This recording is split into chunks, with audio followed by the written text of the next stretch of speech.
So where is this release of the Epstein files going to lead us as the world starts to assimilate this information that's out there now, which is, I believe, is part of a controlled military operation? That's my view. You may have a different view, but that information is now out there. Where is it leading us to? Well, there's going to be a lot of commentators giving all sorts of opinions about this, but I don't believe in coincidences and in a synchronicity that is quite extraordinary. I got sent this book recently. It's called The Demonic Connection, an investigation into Satanism in England and the international black magic conspiracy, written by Toyne Newton in 1987. I'm just going to read an extract for you. This, of course, is not surprising in view of the fact that devil worship has been going on in the Rape of Bramber generally, and Clapham Wood particularly, for the past 1,000 years, which, even taking into account the probability that it was intermittent, would still mean a sizable build-up.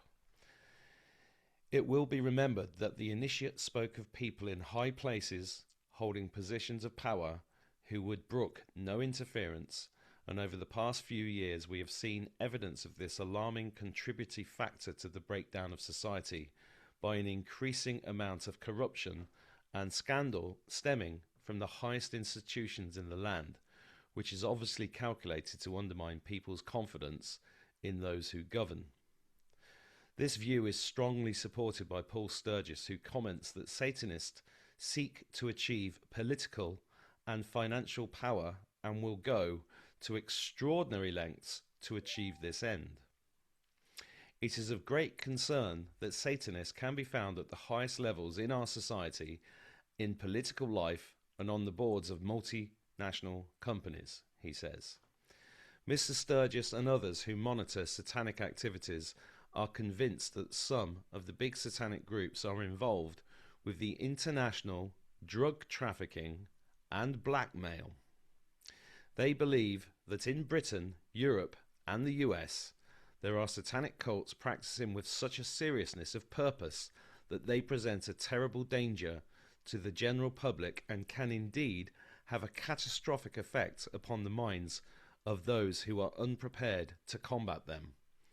All the evidence is there, and the findings of the Christian researchers, once dismissed as cranks, are now being taken very seriously indeed. So how can we combat this threat? Indeed, is there any way at all in which ordinary people can fight this psychic cancer? If so, what is that answer? First of all, we must acknowledge that the threat exists. That's what the release of the files is doing. Just because we have not seen it happening before our own eyes does not mean it is not there. All the evidence is there. Though the enemy amongst us is faceless, the battlefield non-geographical and hidden in the realms of the occult, and the weaponry disturbingly unconventional and of a psychic nature, nevertheless the effects on humanity of the unseen forces will be devastatingly real. The next step, after being made aware of the danger and recognizing the nature of this threat, lies in our strength of mind. In about 500 BC, a Chinese philosopher by the name of Lao Tzu said, "Fighting is the most primitive way of making war on your enemies. The supreme excellence is to subdue their armies without having to fight them." 2,500 years further on, the war of the minds has arrived. It will involve every man, woman, and child, and it will only be won by spiritual ascendancy.